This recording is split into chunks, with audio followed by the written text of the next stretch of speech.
The 38 Special was supposed to be done, forgotten, weak. But here's the thing, they lied.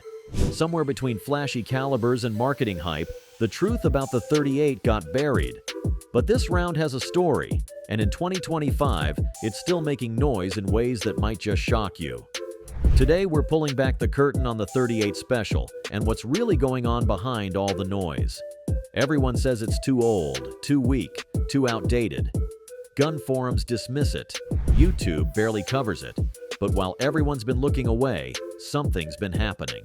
The 38 Special has been proving them all wrong. Today, we're exposing the truth they don't want you to know.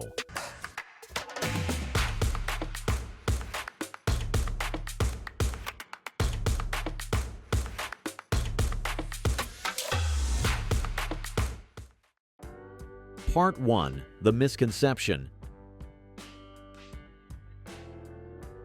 Let's start with what we've all been told. The 38 Special is supposedly obsolete. It's the cartridge our grandfathers carried, but modern shooters have moved on to better things. The 9mm Luger came along and made it irrelevant. The .357 Magnum showed up and completely overshadowed it. And now, with all the modern defensive rounds and high-capacity magazines, who needs a 6-shot revolver firing a round from 1898? This narrative has been pushed so hard that most people just accept it without question. Walk into any gun store and you'll hear it. Browse any online forum and you'll see it repeated endlessly. The 38 Special is underpowered. It's slow. It's unreliable for self-defense. It belongs in a museum, not a holster. Social media has amplified this message. YouTube reviewers focus on the latest and greatest, always chasing the newest cartridge or the most powerful round. Instagram influencers show off their tactical setups with high-capacity magazines and red dots. The 38 Special doesn't make for exciting content, so it gets ignored. Out of sight, out of mind. But here's where things get interesting. While everyone's been repeating this story, the actual data tells us something completely different. The sales numbers don't lie. The ballistics don't lie. And the people who actually use firearms for serious purposes, they tell a very different story. We've been sold a bill of goods, and it's time to examine what's really happening behind the scenes. Part 2. The Real Story. Let's go back to the beginning. The 38 Special wasn't created by accident. It was developed in 1898 by Smith & Wesson specifically to address the shortcomings of earlier cartridges. The military had learned hard lessons about stopping power, and law enforcement needed something reliable and effective. This wasn't some random experiment. It was engineered for a purpose. And it worked. For over a century, the 38 Special has been the backbone of American law enforcement. From the early 1900s through the 1980s, it was the standard police cartridge. Millions of officers carried it daily. It saw action in 2 world wars, countless conflicts, and decades of police work. That's not the track record of a weak or ineffective cartridge. But let's talk about the ballistics, because this is where the lies really fall apart. A standard 38 Special load pushes a 158 grain bullet at around 755 feet per second, generating about 200 foot-pounds of energy. Now the critics will tell you that's anemic. But here's what they don't mention. Energy isn't everything. Penetration, expansion, and shot placement matter more than raw numbers. The 38 Special excels at what matters most: consistent, reliable performance. The moderate velocity means less recoil, which means faster follow-up shots and better accuracy. The heavy bullets penetrate reliably, even through clothing and barriers. And with modern defensive loads, expansion is excellent. Speaking of modern loads, let's address the elephant in the room. 38 Special plus P. This isn't your grandfather's 38. These loads push velocities up to 900 feet per second or more, generating energy levels that rival many 9mm loads. With a good expanding bullet, a 38 plus P from a snub-nose revolver is a serious defensive tool. This is why the 38 Special stayed in duty holsters for so long. It wasn't because departments were stuck in the past or couldn't afford upgrades. It was because it worked. When lives were on the line, officers trusted it.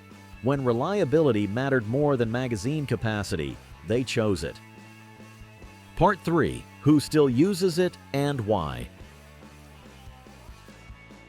So, who's still using the .38 Special today?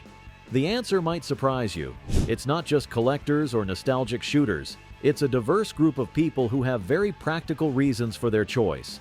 Seniors make up a significant portion of .38 Special users. As we age, arthritis and reduced hand strength can make it difficult to operate the slide on a semi-automatic. A revolver eliminates this problem entirely. The moderate recoil of the .38 Special is manageable for older shooters who might struggle with more powerful cartridges. It's a practical choice based on physical capabilities, not sentiment. First-time shooters gravitate toward the .38 Special for similar reasons. The low recoil makes it less intimidating for beginners. The simple operation of a revolver means less to learn and fewer things to go wrong. Many shooting instructors recommend starting with a .38 Special revolver because it builds confidence and good shooting habits. But it's not just beginners and seniors. Experienced shooters who prioritize reliability often choose the .38 Special. Professionals who need a backup gun frequently select a lightweight .38 snub nose. It's small, simple, and absolutely reliable. When your primary weapon fails, you don't want to worry about whether your backup will work. The numbers back this up. Manufacturers are still producing new .38 Special revolvers. Smith & Wesson, Ruger, Taurus, and others continue to invest in research and development for .38 Special firearms. They wouldn't do this if there wasn't a market. The demand is real and it's strong. Part 4. Why it matters in 2025.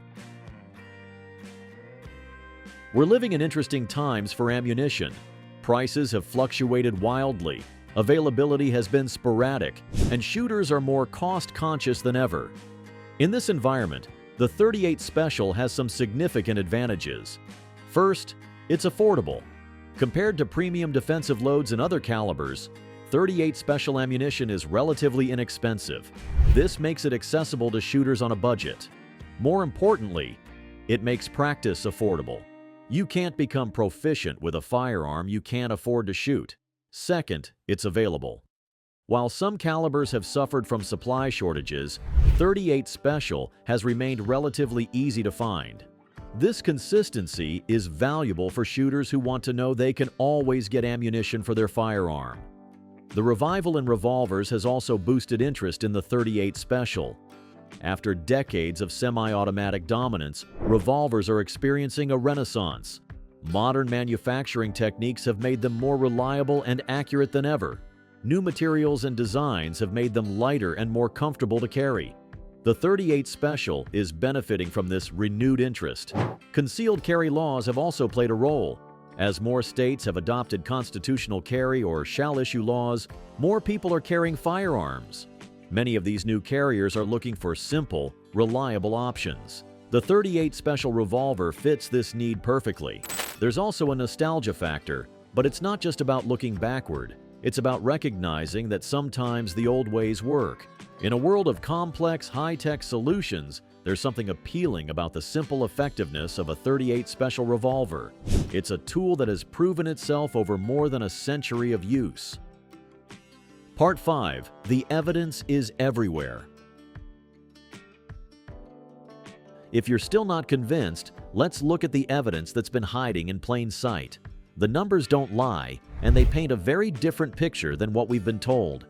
Sales data from major manufacturers shows that .38 Special revolvers are still among their best-selling firearms. Smith & Wesson's J-frame revolvers, most commonly chambered in .38 Special, have been in continuous production for over 70 years. That's not the lifespan of a dead cartridge. Law enforcement agencies might have moved to semi-automatics as primary weapons, but many still authorize .38 Special revolvers as backup guns. Federal agents, detectives, and off-duty officers frequently choose them. These are professionals whose lives depend on their equipment choices. The training community tells the same story. Firearms instructors report consistent demand for 38 special revolvers in their classes. Shooting schools see students arriving with 38s. Defensive shooting competitions have dedicated revolver divisions that are well attended. Even the military has taken notice. Special operations units have been known to carry 38 special revolvers for specific missions where reliability and simplicity are more important than firepower. These aren't sentimental choices. They're tactical decisions made by professionals. The evidence is overwhelming. While critics have been writing obituaries for the 38 Special, the cartridge has been quietly proving them wrong. The 38 Special might not make the flashiest headlines, but it never needed to. It's reliable, time-tested, and far from obsolete. In a world chasing the next big caliber, sometimes the most underestimated one is the one still standing. So next time someone says the 38's dead, ask them if they know what's really going on. The 38 Special isn't just surviving, it's thriving. And that's the truth they don't want you to know. And if you found this breakdown useful, give us a like, drop a comment, and subscribe. We've got more truth bombs coming.